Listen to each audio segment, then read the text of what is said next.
ত্রুটি আমি ক্ষমা চেয়ে নিচ্ছি, তাই বেশি বলার দরকার নাই। এই তো কথা সবার কাছে দিলাম জানাইয়া,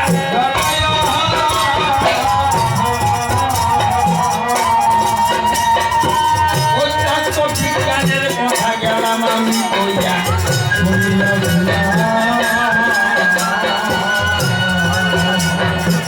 তোমার প্রথম কথার জবাব গেল হইয়া,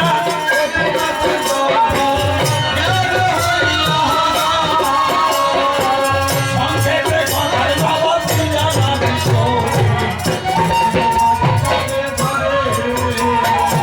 এখন তুমি আমার প্রশ্ন উদয় হইয়া গেল,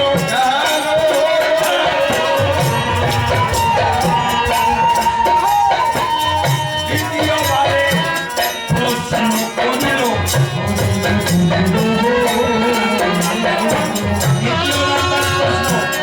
ঠাকুর আমার নাকি মরা ঠাকুর হলো।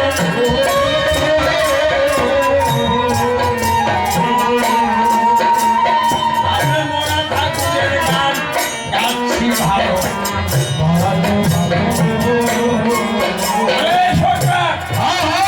আমরা মরা ঠাকুরের গান গাই না, আমরা শ্বেতা ঠাকুরেরই গান গাই। তুমি যে কইতাছ আমার ঠাকুর কইরা গেছে গা। ঠাকুরের মৃত্যুর দিন এখনো ঘোষণা করতে পারে নাই ভারত সরকার। এই পশ্চিমবঙ্গ রাজ্য সরকার কোনো প্রমাণ দিতে পারবে না ভালো কর্মচারী মারা গেছে। তাহলে মৃত্যুর দিন ঠাকুরের জন্ম দিবস পালন হয়, মৃত্যু দিবস নাই।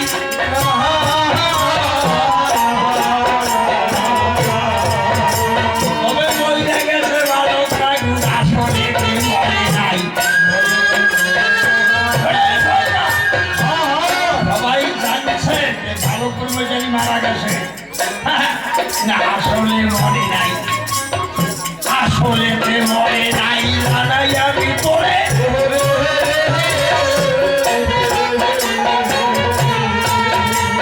এইরকম নেতাজি মরে নাই বললাম। আসলে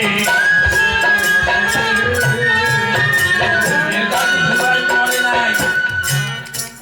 এই আমার একজন ভগ্নিপতি 118 বছর বয়সে এইবার মারা গেল। আমার একজন ভগ্নিপতি জামাউলায় বাড়ি, জামাউলা এ বাস্তব 118 বছর বয়সে মারা গেল। এতে সাধারণ লোক, হ্যাঁ এইবার মারা গেল।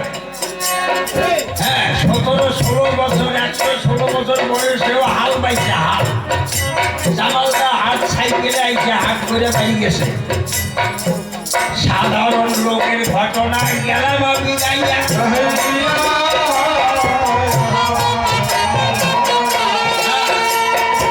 তাই নেতাজির কথা কি যাব বুঝাইয়া। ঠাকুর বলেছে নেতাজি সর্বশক্তি সাধনায় সিদ্ধ পূর্ণ অবতার। জন্ম মৃত্যু নেতাজির হাতের মুঠায়, ইচ্ছা মৃত্যু।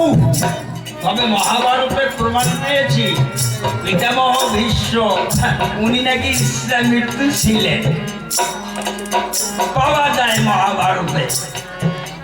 হ্যাঁ তাই নেতাজি সুভাষচন্দ্র এবারে কৃষ্ণ শক্তি, ইচ্ছা মৃত্যু, মৃত্যুটা তার নিজের অধীনে স্বেচ্ছায় প্রকৃতিকে জয় করেছে। হ্যাঁ তাই নেতাজি হলো প্রকৃতিকে জয় করা লোক। হ্যাঁ এই তো কথাই আমি গেলাম তোরে কইয়া।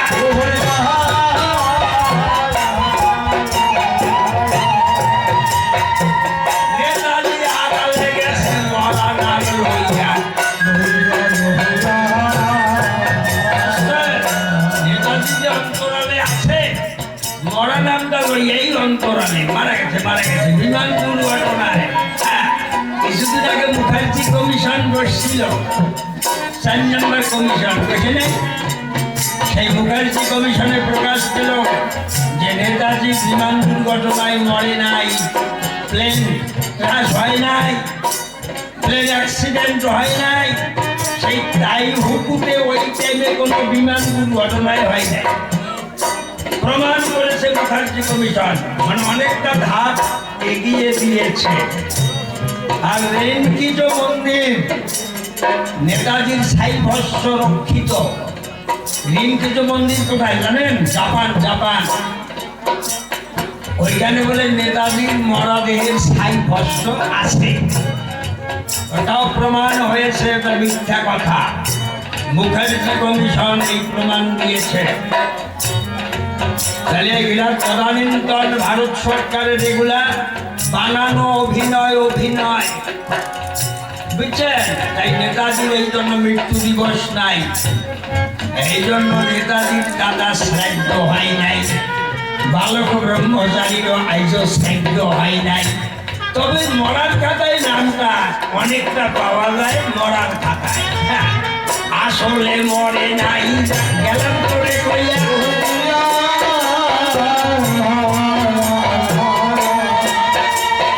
আধ্যাত্মিক শক্তির মালিক গেছে হইয়া।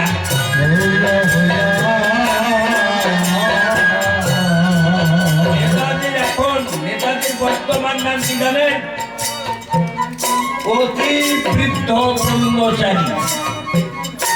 নেতাজি সুভাষচন্দ্রের আর একটা নাম অতি বৃদ্ধ ব্রহ্মচারী। নেতাজির আর একটা লুকায়িত নাম মহাকাল। মহাকাল বুঝলেন তো? মহারুদ্র, অর্থাৎ প্রলয়ের অধিকারী। তাই নেতাজির আর এক নাম হলো মহাকাল।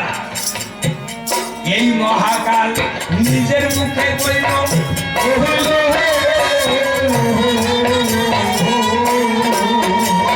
আমাদের কোটি কোটি ভাইদের গান দিয়াছিল।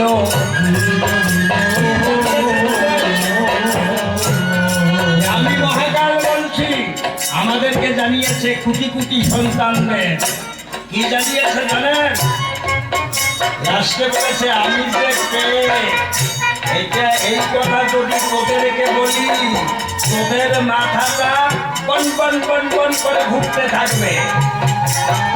হ্যাঁ, তোদের এই সাদের পৃথিবীটা পরিধি কত রে?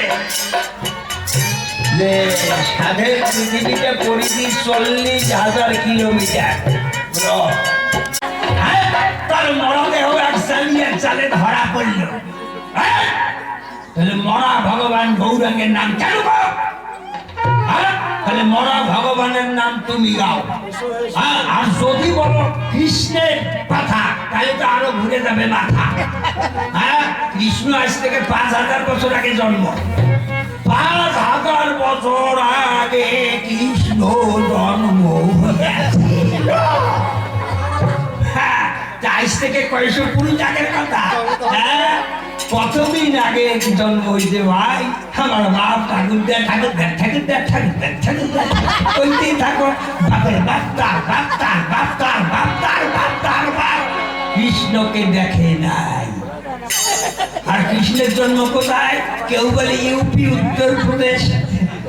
মথুরা, বলে মথুরা কোথায়? বলে গুজরাট রাজ্যে।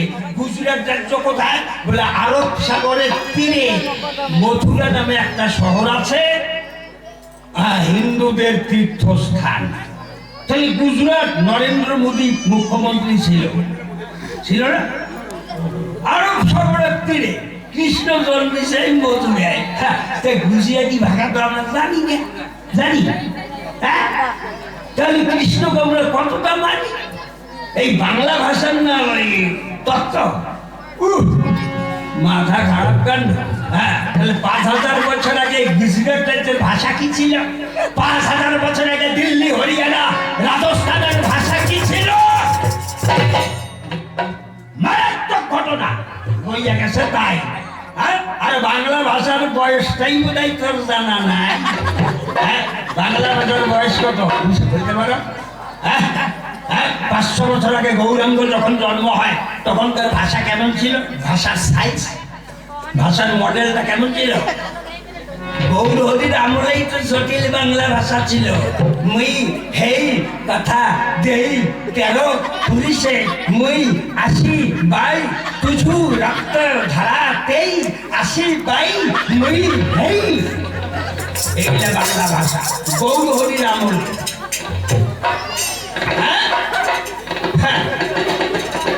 একেবারে বিরাট করে বাবা, আগে বসো তারপরে খোঁজো। হ্যাঁ, না বুঝতে গপ্প করস।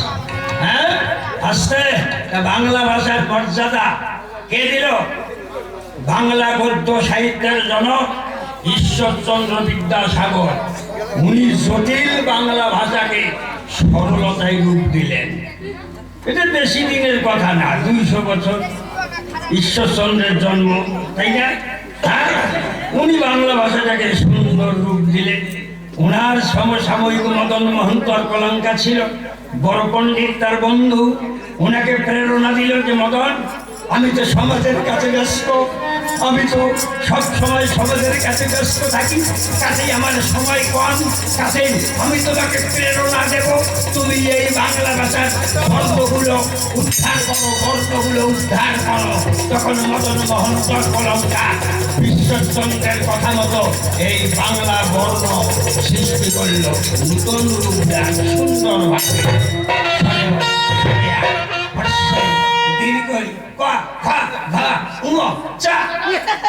বর্ণ সৃষ্টি করল এই মদন মোহন তর্কলঙ্কা। এগুলো 200, 150, 250 বছর আগের মামলা। হ্যাঁ, তার মধ্যে এখন দেখেন কত ঝামেলা। এখন বাংলা ভাষা তো বড় হয়ে গেল, বিরাট সাহিত্য হয়ে গেল বাংলা। আসলো তারপরে বঙ্কিমচন্দ্র চট্টোপাধ্যায়, উনি বাংলা ভাষাকে আরো বিশাল আকার দিলেন, আরো সুন্দর করলেন, সাহিত্য সম্রাট আখ্যা পেলেন। ওনার পরে পরে আসলো কথা শিল্পী, কথা সাহিত্যিক শরৎচন্দ্র চট্টোপাধ্যায়। উনি বাংলা ভাষাকে আরো বিশালতায় রূপ দিলেন, বাংলা ভাষাটাকে আরো সহজ সরল করলেন। ওনার পরে পরে আসলো বিশ্বকবি রবীন্দ্রনাথ ঠাকুর। উনি এসে তো বাংলা ভাষাকে আরো প্রসারিত করলেন সর্বদিকে। সেইগুলো তো আধুনিক কালের ব্যাপার ভাই। হ্যাঁ, এগুলো বেশি দূরের কথা নাই। হ্যাঁ, তাহলে মরা ঠাকুরের নামটা আমরা গাই না, তুমি গাও। এখন এই ডাক বেশি বলার দরকার নাই। মরা ঠাকুরের ডাক হেই গায়, মানে ওই গায়। হ্যাঁ, আমরা নেতা ঠাকুরের নামে গাই। যাই হোক, তোমার কাছে ঠাকুর মারা গেছে, ঠিক আছে, মরছে। হ্যাঁ, তোমরা যদি গাইতে পারো মরা ঠাকুরের নাম, মরা ভগবানের নাম তোমরা যদি গাইতে পারো ভাই, তাহলে আমাদের গাইতে কি অপরাধ? তোমার কাছে ঠাকুর আমার নাই, মারা গেছে, মরে গেছে, পচে গেছে, গলে গেছে, পোকা লেগেছে, কিলবিল কিলবিল করেছে, বালুর পূজারীকে ভস্য করেছে রতনবাবুর ঘাটে। ঠিক আছে, এটা তোদের কথা। তাহলে আমরা ঠাকুর তো মরা খাতায় নাম নয়া মরা, 20-22 বছর আগের মামলা। এই তো গৌর হরি তো 550 বছর আগের মরা। 550 বছর আগে ছোট জগন্নাথের সামনে উড়িষ্যার পুরী ধামে মন্দিরের ভিতরে প্রবেশ করছে ভাই, পান্ডার দল গৌর হরিকে আর বাঁচতে দেয় নাই। গৌর হরি গদাধর একসঙ্গে মন্দিরের ভিতরে প্রবেশিল। সাবধান্বেষী পান্ডার দল বুদ্ধি করিল, এমন পরামর্শ তারা করেছে। উড়িষ্যার মহামন্ত্রী, উড়িষ্যা রাজ্যের যারা প্রশাসন, তাদের সঙ্গে হাত মিলিয়েছিল গৌর হরির বিরুদ্ধে। আর গৌর হরির পক্ষে যারা ছিল অতীব দুর্বল, প্রতিরোধ ক্ষমতা ছিল না। তাই উড়িষ্যার মহামন্ত্রী বিদ্যাধর ভৈ এর সহযোগিতা, বিরাট ক্ষমতা, প্রশাসন পান্ডাদের পক্ষে। তাই পান্ডাদের জয় জয়কার। গৌর হরি বুঝতে বাকি রইল না। গৌর হরি জানেন যে আমি বৈষ্ণব ধর্মে দীক্ষিত, বৈষ্ণব ধর্মের প্রধান, এই ধর্মের অঙ্গ ক্ষমা, দয়া। গৌর হরি বুঝলেন যে আমি যে ধর্মে শিক্ষিত, আমার ধর্ম হলো ক্ষমা দয়া। যেমন দয়া করেছিল যীশু খ্রিস্ট, যীশু খ্রিস্টকে যখন ক্রুশ বিদ্ধ করে নির্মমভাবে হত্যা করা হয় প্রকাশ্য গণ আদালতে, তখন সেই মহামানব যীশু মৃত্যুর পূর্ব মুহূর্তে কেঁদে কেঁদে ঈশ্বরের কাছে পড়েছিলেন, বলেন নাই, হে ঈশ্বর, হে গড, যারা আমাকে এইভাবে নির্মম ভাবে তিলে তিলে নির্মম যন্ত্রণা দিয়ে আমাকে যারা মারছে, ও হে গড, এদেরকে ক্ষমা করো, এদেরকে তুমি ক্ষমা করো। কি বলে নাই মহামানব যিশুর বাক্য? ওই গৌরহরিও ব্যাপারটা তাই। গৌরহরিও ওইটা মনে মনে ভাবলো যে আমি বৈষ্ণব যেহেতু হয়েছি, তাই আমার ধর্ম আক্রমণ করায় এই যুগে নাই, কারণ আমি প্রেমাবতার, কাউকে আঘাত দেওয়া আমার এই জীবনে নয়। হ্যাঁ, যাই হোক, তাই গৌরহরি মাথা পেতে দিলেন। হ্যাঁ, জগন্নাথের সামনে আলিঙ্গন দিতে যাচ্ছেন, গদাধর সাথে ছিলেন, আর সাথে সাথে বান্দার দল সশস্ত্র দরজা বন্ধ করে মন্দিরের ভিতরে পাথর দিয়ে পিটিয়ে গৌরহরি এবং গদাধরকে নির্মম ভাবে পিটিয়ে হত্যা করে। তার বিচার আইজ হলো না, তার বিচার আইজ হলো না। তাই বালক ব্রহ্মচারী মহারাজ কলকাতা দমদম সেন্ট্রাল জেল ময়দানে, কখনো কলকাতা তালাবারকে 8 লক্ষ 10 লক্ষ লোকের সামনে বজ্রকণ্ঠে বলেছিল পৃথিবীর তাবদশ শক্তির বিরুদ্ধে যে শুনে রাখো, তোমরা ভুলে যেও না অসুর শক্তি, তোমরা যুগে যুগে কত মহান অবতারকে খতম করেছ, ভুলে যেও না। তোমরা সক্রেটিস, মহাজ্ঞানী সক্রেটিস, তাকে তোমরা জেলখানায় ঢুকিয়ে বিষ খাওয়াইয়ে হত্যা করেছ। আমি জানি গ্যালিলিও পৃথিবীর শ্রেষ্ঠ দার্শনিক, তোমরা গ্যালিলিওর উপর অত্যাচার করেছ, রোলার চালিয়েছ, ভুলে যেও না তোমরা যীশু খ্রিস্টকে প্রকাশ্য রাস্তায় ক্রুশবিদ্ধ করে নির্মম ভাবে মেরেছ। এটা বালক ব্রহ্মচারীর ভাষণ। আরো বললেন, ভুলে যেও না তোমরা যিশুকে মেরেছ, হত্যা করেছ, এমনকি আমাদের প্রাণের গৌরহরি, তোমরা তাকেও বাদ দিলে না। তোমরা গৌরহরিকেও নির্মম ভাবে পিটিয়ে হত্যা করেছ জগন্নাথ পুরীর মন্দিরের ভিতরে। হ্যাঁ, চ্যালেঞ্জ করেছে ঠাকুর সে কলকাতার ময়দানে। পৃথিবীর যত সাংবাদিক কথাগুলো লিখে রেখেছে, হ্যাঁ বাস্তব। আর চৈতন্য চরিতামৃতে কৃষ্ণদাস কবিরাজ রচিত গ্রন্থে আসল সত্য কথাটা প্রাণের ভয়ে লিখতে পারে নাই। উনি কি লিখে দিলেন? কৃষ্ণদাস কবিরাজ চৈতন্য চরিতামৃত গ্রন্থে উনি হঠাৎ হয়ে লিখতে বাধ্য হয়েছিলেন যে গৌরহরি ভাবুক ছিলেন, উনি প্রেমাবতার। আর গৌরহরি সেই জগন্নাথের মূর্তি দর্শনে গৌরহরি একবারে ভাবে বিহ্বল হয়ে গেলেন। তাই গৌরহরি একেবারে ভাবে বিহ্বল হয়ে গৌরহরি কি করলেন? পুরীর মন্দিরের ভিতরে জগন্নাথকে আলিঙ্গন দিচ্ছিলেন।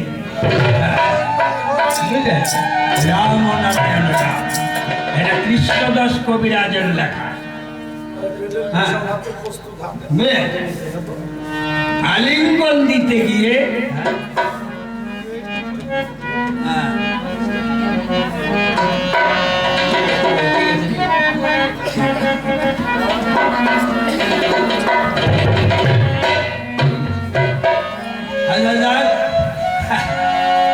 ওই চৈতন্য চরিতামৃতে ওইটা ওইভাবে ভাগবাদী কথা, যেহেতু আলিঙ্গন দিতে গিয়ে জগন্নাথের শরীরে গৌরহরির শরীর মিশে গেছে। এই মিশে গেছে মানে ভাববাদী। আচ্ছা, এখন প্রশ্ন, ওই ছোট জগন্নাথের মূর্তিটা কি দিয়ে বানাইল?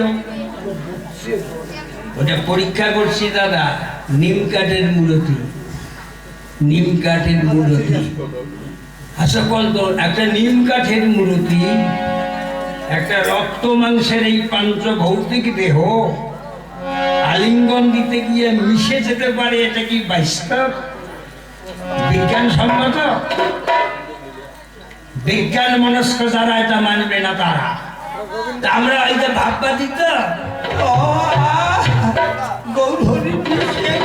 আমরা ওকে মেনে নিলাম। হ্যাঁ, আসলে তা নয় দাদা। এই জন্য গৌর হরি চৈতন্য অন্তর্ধান রহস্য একটা ভালো বৈষ্ণব গ্রন্থ আছে, ওর লেখক হলো মালি বুড়ো, লেখকটার নাম হলো মালি বুড়ো। ওনার স্বরচিত গ্রন্থ চৈতন্য অন্তর্ধান রহস্য, ওই বইটার মাঝামাঝি জায়গায় উল্লেখ করা আছে তাকে নির্মম ভাবে পাথর দিয়ে পিটিয়ে হত্যা করা হয়। অনেক বড় বড় লেখক পান্ডাদের অত্যাচারে পোশাক মানে শাসকের ভয়ে সত্য কথাটা লিপিবদ্ধ করতে পারেন নাই। উনিও আমার উকিলকে একটা আমাকে অনুরোধ করলো, অজবা বললেন সাহিত্য সম্রাট বঙ্কিমচন্দ্র চট্টোপাধ্যায়, ওনার শ্রেষ্ঠ উপন্যাস, নামটা মনে রাখবেন, আনন্দ মঠ। বিশাল উপন্যাস, আমি নিজেও পড়েছি। ওই আনন্দ মঠে যে ঘটনাগুলো আছে এগুলো ইতিহাস বাস্তব, বুঝছেন? ওই আনন্দ মঠের যিনি ওই উপন্যাসের যিনি মহানায়ক, ওনার নাম হলো স্বামী সত্যানন্দ পরমহংস। তাই সেই স্বামী সত্যানন্দ উনি ব্রিটিশ পিরিয়ডে এই বাংলা ভারতের বুকে তখনকার দিনে সন্তান দল তৈরি করেছিলেন, সন্তান দল হাজার হাজার গেরুয়াধারী, এবং ব্রিটিশের বিরুদ্ধে যুদ্ধ করেছিলেন। এই ইতিহাস, বুঝছেন? সেই স্বামী সত্যানন্দ আমরা পরস্পর শুনেছি, উনি এখনো হিমালয় পর্বত গুহায়, ওনার বয়স চলতে প্রায় 500 বছর। ত্রিকালদর্শী আধ্যাত্মিক শক্তি সম্পন্ন সাধক স্বামী সত্যানন্দ এখনো জীবিত। ওনারই উত্তরসূরি স্বামী জীবানন্দ পরম ভক্ত, উনিও ত্রিকালদর্শী। সন্তান দলের সদস্য স্বামী জীবানন্দ, স্বামী জীবানন্দের ভক্ত হলো স্বামী যোগানন্দ, উনিও ত্রিকালজ্ঞ। গোলকগঞ্জে বাড়ি ছিল ওনার, নেমদার পাড়। কথা বুঝলেন? তাহলে এইভাবে ওনাদেরই একটা শাখা, ওই সন্তান দলেরই একটা শাখা হলো এখন অজপা সম্প্রদায় বলে, বুঝছেন? অজপা নামে পরিচিত। আসলে স্বামী সত্যানন্দই হলো মক্ষম, রাম নারায়ণ রাম। হ্যাঁ, বুঝলেন? তো স্বামী সত্যানন্দের ছাত্র জীবানন্দ, জীবানন্দের ছাত্র হলো স্বামী যোগানন্দ। ওইটার থেকে একটা নাম বেরিয়েছে অজপা সম্প্রদায়, বুঝলেন? তো যদি ওই সম্প্রদায়ের কোনো সদস্য এখানে থেকে থাকেন, জেনে রাখা ভালো। হ্যাঁ, অজপা মানে কি? অজপা মানে যা জপ করতে হয় না, জপ করার দরকার নাই, বিনা জপে বিনা চেষ্টায় আইসে আজ যায়, আইসে আজ যায়, আইসে আজ যায়, সেইটাকে অজপা করে। তাহলে কে আসে কে যায়? এই নাকের ভিতর প্রাণবায়ু, প্রাণবায়ু আছে না? কি মাগো? প্রাণবায়ু আসে আর যায়, আসে আর যায়, ঢুকে আর বাইরে হয়, ঢুকে আর বাইরে হয়, বুঝলেন? হ্যাঁ, বুঝলেন? অক্সিজেনটাই কৃষ্ণ, কার্বন ডাই অক্সাইড হলো রাধা। হ্যাঁ, সেই রাধা বালক রাম নারায়ণ রাম।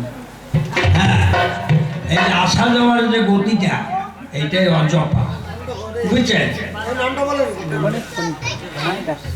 আচ্ছা, ফণিদা আগের একটা মা পয়সা দিল, কি নামটাও বললো না। হ্যাঁ, ও ফণিবাবু ওই 30 টাকা প্রতিপক্ষ কবিয়ালকে দান করেছে, ওনাকে ধন্যবাদ। রাম ও নারায়ণ রাম। হ্যাঁ, আচ্ছা হইয়া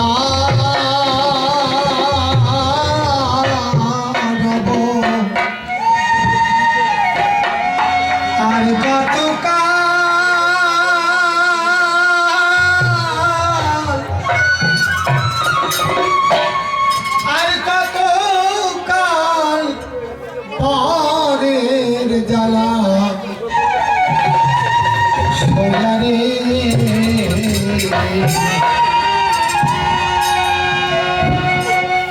আমার পাজর ভাঙ্গা বুক জুড়াবো তোমায় পরশিয়া রে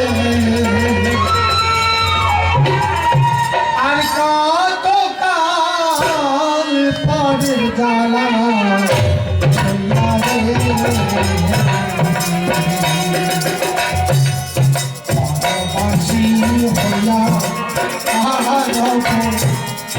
আর কত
কাজে যেমন রে হারা ভাইয়া সাথী সতী হারা পতি কাজে যেমন চন্দ্র হারা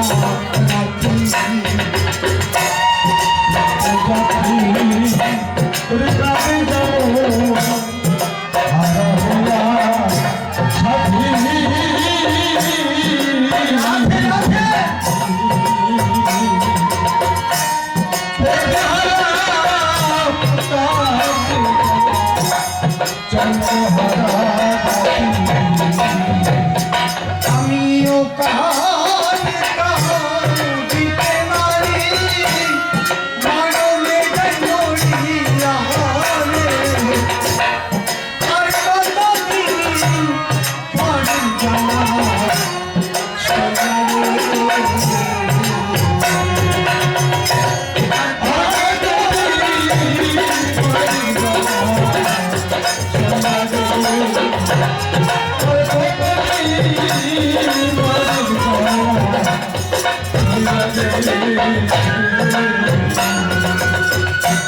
বনবিখাদি কাঁদে যেমন রে হারা হইয়া পাখি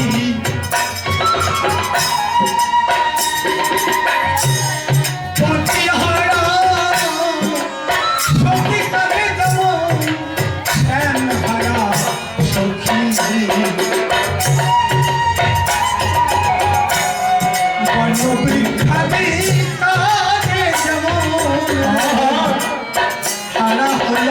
পাখি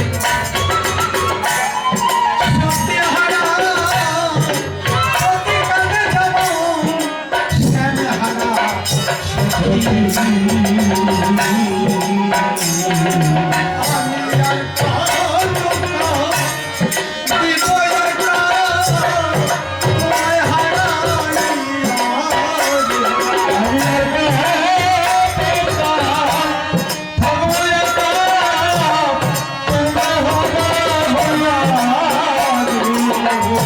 আমি আর কত কাঁদিব একা তোমায় হারাইয়া আর কত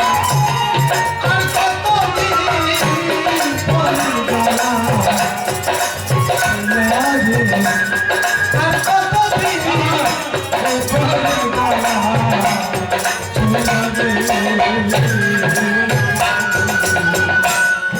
বাউল বিজয় বলে যত কাদা তাতে ক্ষতি না সকল দুঃখে শান্তি পাবো ঠাকুর যদি তোমার আমি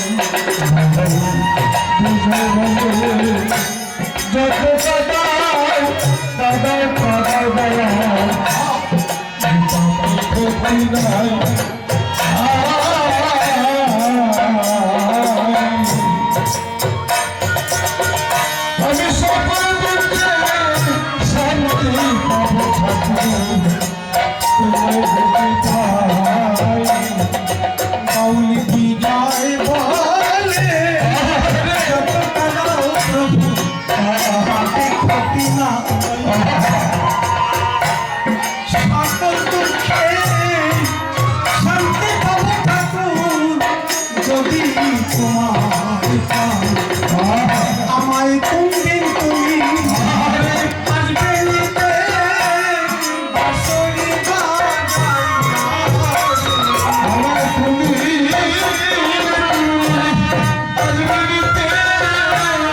বাঁশরি বাজাইয়া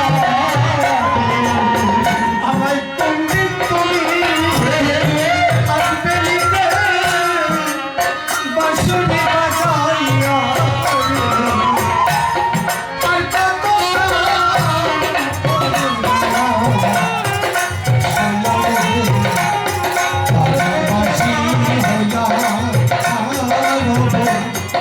আর কত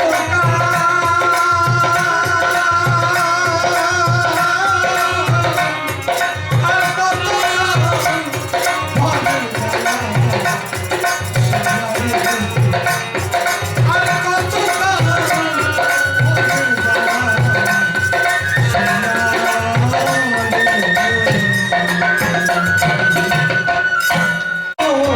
বৈশা বৈশা ভাবেন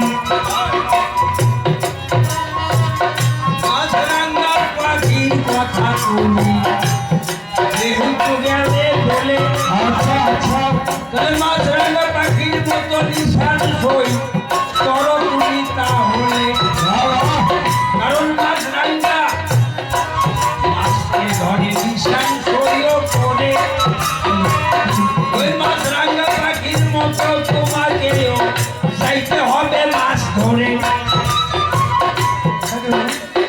আমি জানাই তোমার ঠাই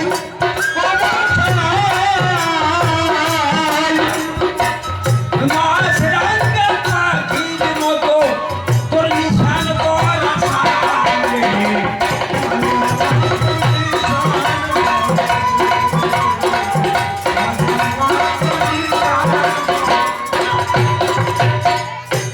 ভাবের কথা শুনে তো জানাই ধীরে ধীরে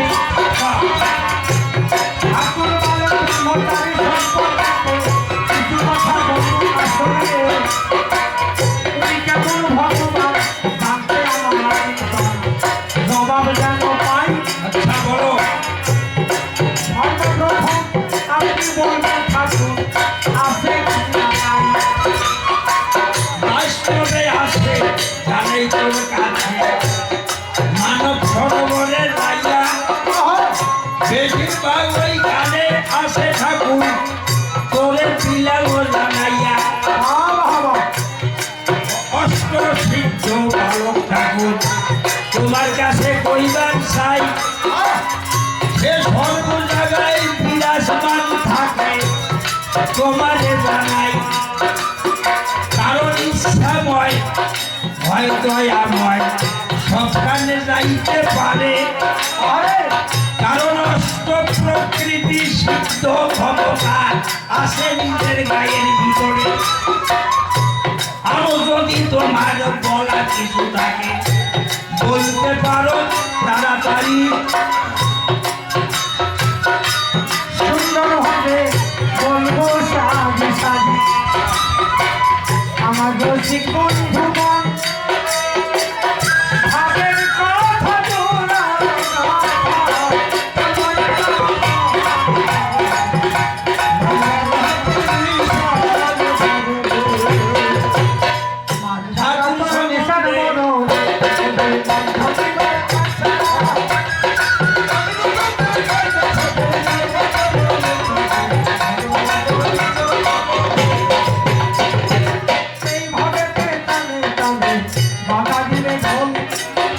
আমি তো গরু ভক্ত আমি বলবো হরিবল ঠাকুরের ভক্ত রামনারায়ণ কয় আমার একটু এই জায়গাতে অন্তরেতে ভয় কিভাবে রামনারায়ণ আমি যাবো গাইয়া আর আপনি বলে আমি দেখা পাবো কি কোথাও গাইয়া কোথায় দেখা পাবো আহা যাকে তোমার শোনা রামনারায়ণের কি ফল আছে করিবেন ঘোষণা এখন মনে তুমি যদি তারে দেখতে পারো ঠাকুরকে দেখা পাবে আমার কথা ধরো নিজের ঘরে দেখা পাবে তোরে নেই বুঝাইয়া আর ভাইদের সঙ্গে যোগাযোগ রাখিয়া ঠাকুরের বাহানা গাইতে হবে তাই সারা রাত্রি আলোচনা হলো গো জানাই যাহা যাহা প্রশ্নমালা আমায় করেছ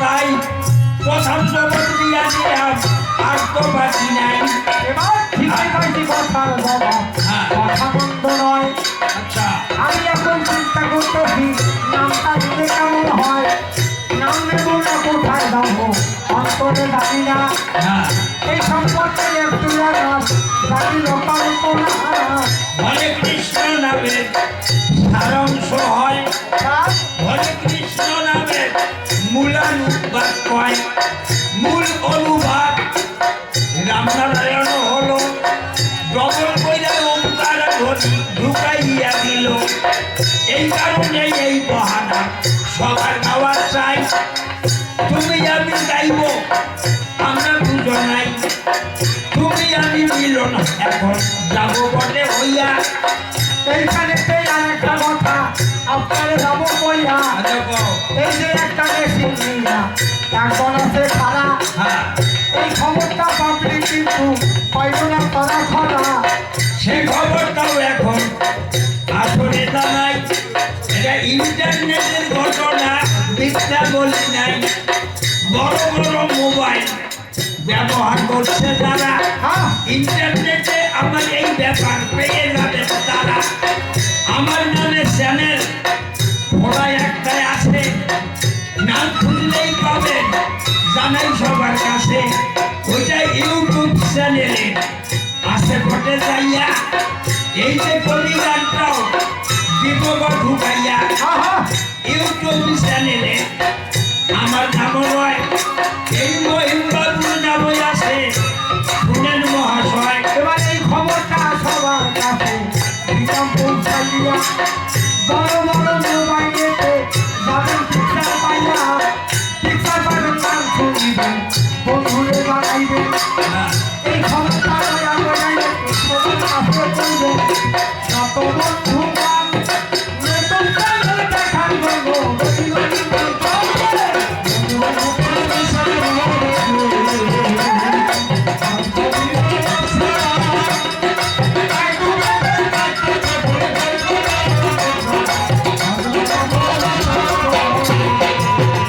যাই হোক, তুমি আমি এখন মিলন হইয়া যাই ঠাকুরের দেওয়া মহানা দুই ভাই নাচে গাই আগের মতো ঝগড়া তর্ক আর কিন্তু নাই এখন আমরা মিলন হব তোমাদের লড়াই এবার অনেক পাত্র সঙ্গে আমরা হ্যাঁ। ভালো শান্তি পাইছে রামনামে যাওয়ার জন্য মাত্র বোঝাই থাকছে তাই তো যাবো নাম গাবো হ্যাঁ। এই তো কথা হইল হ্যাঁ, আরেকটা কথা কিন্তু বাকি বোঝা গেল তাহলে বলো আমি বড় ছোট লেখা কিছু বুঝিয়া ভাই আমি নাম নিলেই জন্য হব হলো পারি বলার পাই তাই তুমি আমি মিলন হইয়া মহানাম গাই রামনারায়ণ রাম এখন গাইব সবাই গলার সুরে সুর মিলাইয়া সবাই যাবেন গাইয়া মোহিত বাবু নাম গাবেন ফুলমানি বসিয়া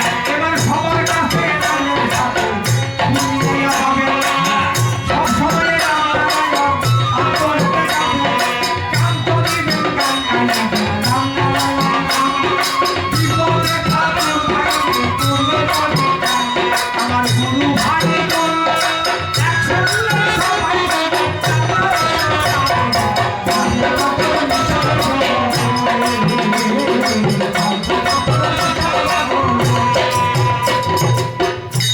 রামনের নাম আচ্ছা দিদি বইয়েন আমাদের কবি গান আর কিছু কই না। বাউল গান আমরা কিন্তু সমাপ্ত মহাত্মা ঘোষণা করলাম এখন মহানামের মধ্য দিয়ে আমরা শেষ করবো হ্যাঁ রাবণ এলো সমাপ্তি ঘোষণা করবো আমরা ভোট দিয়ে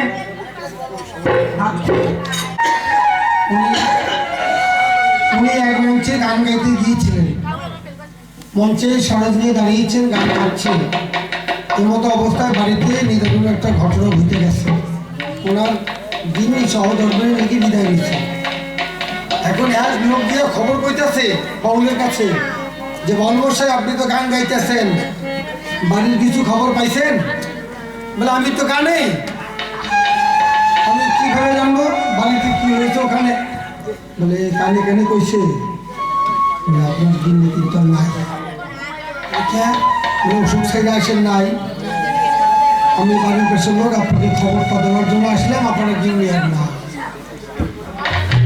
এখন উনি কি করে মঞ্চের মধ্যেই বিশাল বড় গায়ক ছিলেন উনি লগে লগে বউরে মিল করেইয়া একটা গান বান্ধা দিলেন সাপ পাখি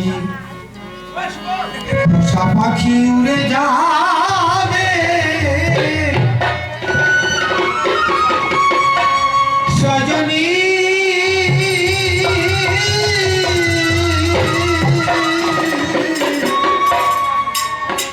একদিন ভাবে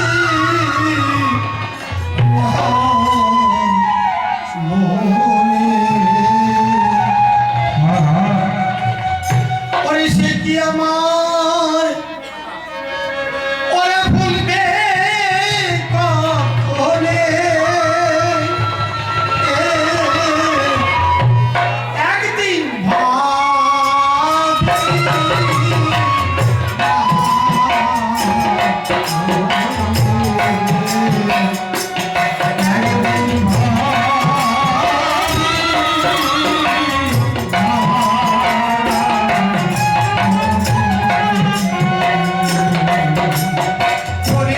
সে কি আমার ভুলবে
রাম নারায়ণ সবাই ধরবেন সবাই সবাই রাম নারায়ণ